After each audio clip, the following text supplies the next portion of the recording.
Nature Mantra BP sugar thyroid reversal nature మంత్రతో సాధ్యం. ఒకసారి తాతగారి సినిమాల విషయానికి వస్తే అంటే మాకు కొన్ని కథలుగా చెప్తుంటారు. అంటే మేము చూసిన వయసు కాదు, మేము తెలుసుకున్న వయసే. ఆయన గురించి మా పెద్దలు చెప్తున్నప్పుడు తెలుసుకున్న వయసే. నత్తనశాల లేదా పాండవ విజయమ సంథింగ్ ఏదో సినిమాలో సీనియర్ ఎన్టీఆర్ గారు ఒక పెద్ద లెంతీ డైలాగ్ చెప్తారు. పాండవ వనవాసం ఒక లెంతీ డైలాగ్ చెప్తారు సీనియర్ ఎన్టీఆర్ గారు. బానిసలు అని చెప్పి ఒక మూతి విరుపుతో అట్లా ఒక మాట అంటారంట. నాకు బాగా గుర్తు, మా నాన్నగారు రంగారావు గారు మా ఊరిని డౌన్లోడ్ చేస్తారా.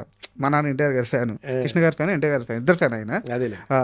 మా ఊరిని డౌన్లోడ్ చేసేవారు రంగారావు గారు. అది నాకు బాగా గుర్తు, చిన్నప్పటి నుంచి. నాకు చాలా మంది చెప్పారండి. అది ఇప్పుడు అదొక 8 minutes పద్యం అండి.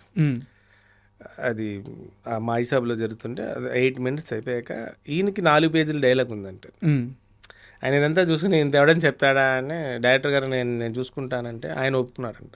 నాకు కూడా పెద్దలు సినిమా ఇండస్ట్రీలో చెప్పినప్పుడు తెలిసిన ఒక విషయం. ఓకే, ఏమంటే ఆయన అంత చెప్పాక ఈ 4 పేజీలు డైలాగ్ చెప్తే చరణాలంగా ఉంటుందండి, ఇది వద్దండి నేను వేరే చేస్తానంటే ఆయన చేశారంటే ఒకటే క్లాప్స్ గిప్స్ అయిపోయింది. ఆ గొడవ కూడా జరిగిపోయింది ఎన్టీఆర్ గారికి.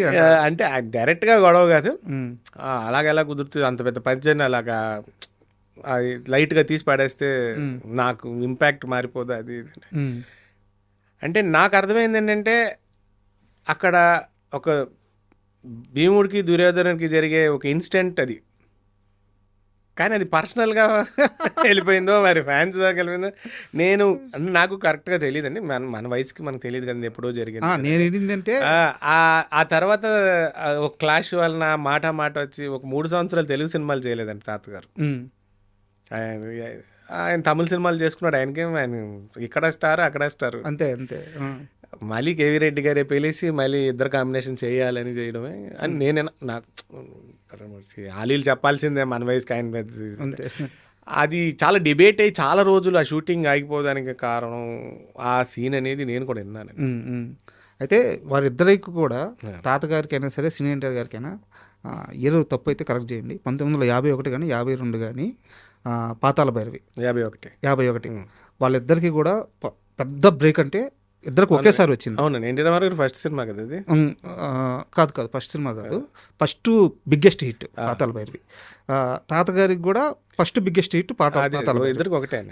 వాళ్ళిద్దరి మీకేమన్నా తెలుసా వాళ్ళిద్దరు బాండింగ్ ఎలా ఉండేది ఏంది అని చెప్పేసి మీరు మీ నాన్నగారి దగ్గర నుంచి కానీ లేకుంటే అట్లా? మాకు ఎక్కువ నాన్నమ్మ చెప్పేదండి, వాళ్ళు బాగానే ఉండేవారని నేను ప్రొఫెషనల్ డిఫరెన్సెస్ కానీ పర్సనల్ కానీ they were always very good అని అండి. ఇక్కడే కానీ అక్కడే కానీ బిగ్గెస్ట్ స్టార్స్తో చేశారు ఆయన. ఈ was always the biggest star కదండి. అంతే కదా. నేను విన్న దాని ప్రకారం ఇంకా చాలా మంది పెద్ద స్టార్స్కి మంత్లీ శాలరీస్లో ఉండేవారు చాలా కంపెనీస్లో. అవును. ఆ టైంలోనే తాతయ్య గారు కానీ సావిత్రి గారు కానీ సూర్యకాంతం గారు ఇలా 3-4 ఉండేవారు. వీళ్ళందరూ పెయిడ్ ఆర్టిస్టులు. ఒకనొక టైంలో నాట్ ఓన్లీ తెలుగు ఇండస్ట్రీ, ఇండియాలో హైయెస్ట్ రెమ్యునరేషన్ తీసుకున్న యాక్టర్ ఎస్వి రంగారావు గారు. అవునండి, అదే చెప్తున్నాను. ఇప్పుడు అంటే సబ్జెక్టు కరెక్షన్ నాకు ఐడియా లేదు. ఎన్టీ రామారావు గారు ఈ సినిమాకి హీరో అయితే ఆయనకి 25,000 అయితే రంగారావు గారికి 1,00,000, సావిత్రి గారికి 1,00,000 అని నేను విన్నది.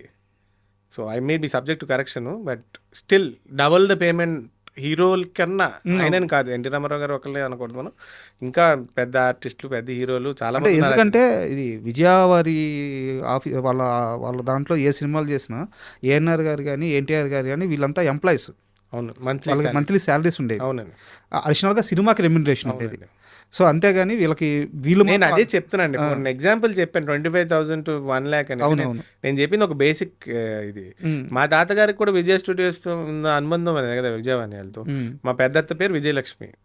సో దట్స్ ద కనెక్ట్ అన్ని చోట్ల. సో ఆయన అప్పటికే paid artist. They're all employees cum సినిమాలో అదర్ పేమెంట్స్ ఉండేవి. ఓకే.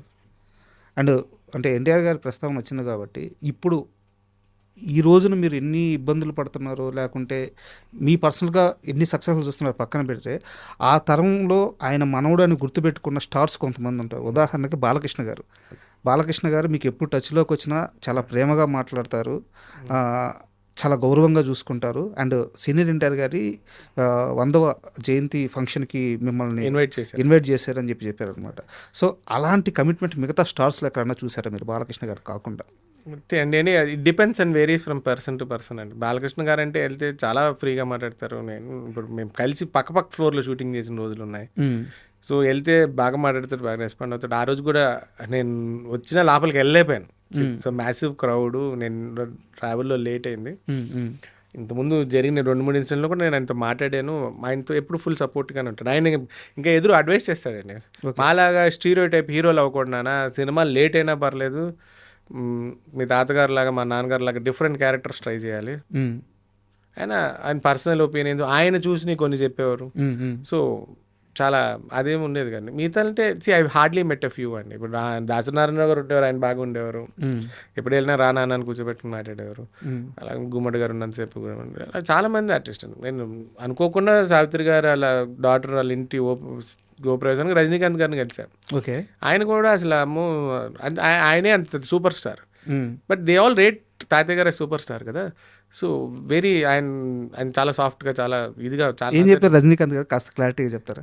ఆయన అప్పుడు మాయాబజార్ కలర్లో రిలీజ్ అవుతుంటే సావిత్రి గారు మనోడు, ఎస్ రంగారావు మనోడు, నాకు షో వేయించరా అని అడిగారు. అంత జోవియల్గా. లేదు, వాళ్ళు కూడా they are very big fans కదా. చాలా అంటే we hardly spoke for 10-15 minutes. General topics. ఆయన అంటే మీరు ఎంత పెద్ద స్టార్ని కలవండి, ఎంతమంది ఒక సామాన్య రైతుని కలవండి, రంగారావు గారు టాపిక్ వస్తే మన మాట్లాడినవరండి. వాళ్ళ ఫేవరెట్, వాళ్ళకి ఏమి ఇష్టం అయ్యే చెప్తారు. ఇప్పుడు మీరు ఈ మాట అన్నారు కదా, యాక్చువల్గా నాకు ఇందాక నుంచి